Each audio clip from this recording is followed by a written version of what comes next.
was once one of the world's busiest ports, and Kolkata, or Calcutta as the city was then known, was the capital of Britain's empire in India and the hub of British military power in Asia.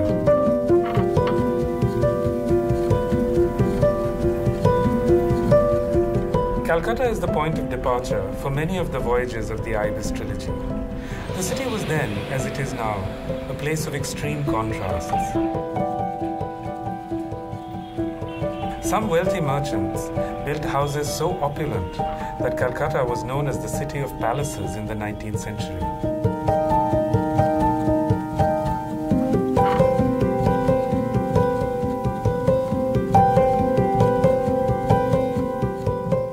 But the poor and destitute also flocked to the city in great numbers to seek a meager living. During the years of the Raj, the British launched many wars, large and small, from Calcutta. My new novel, Flood of Fire, is about a war that has disappeared into the furthest recesses of memory in Britain and in India.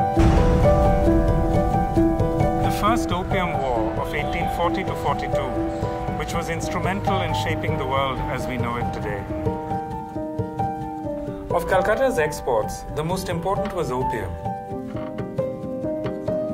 And the greatest beneficiary of the trade was Britain's East India Company.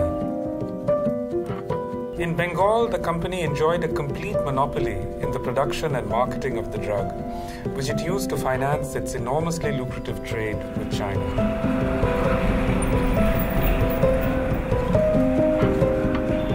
The building in which the East India Company usually held its opium auctions was probably at this location.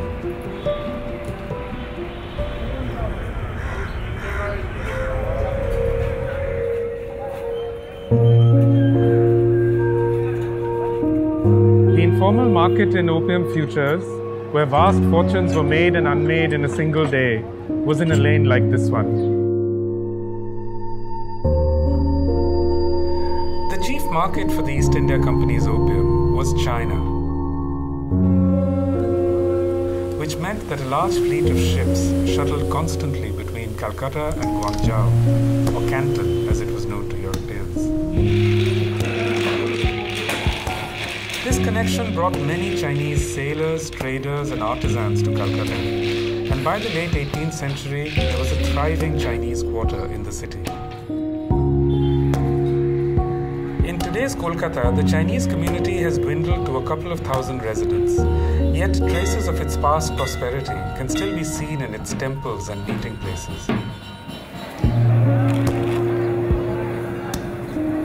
A few members of this community figure in River of Smoke, the second book in the Ibis trilogy.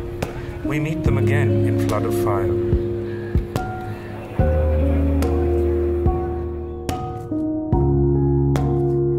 The Ibis trilogy begins in the opium fields of Bihar and follows the migration of indentured workers to British colonies across the world.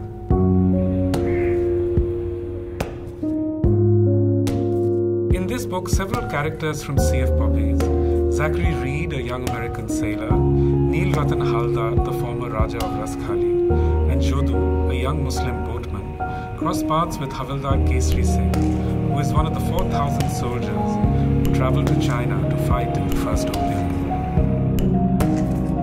From the other end of the main deck, Kesri drank in the sights of the receding city, the temples, the houses, the trees, as if he was seeing them for the last time.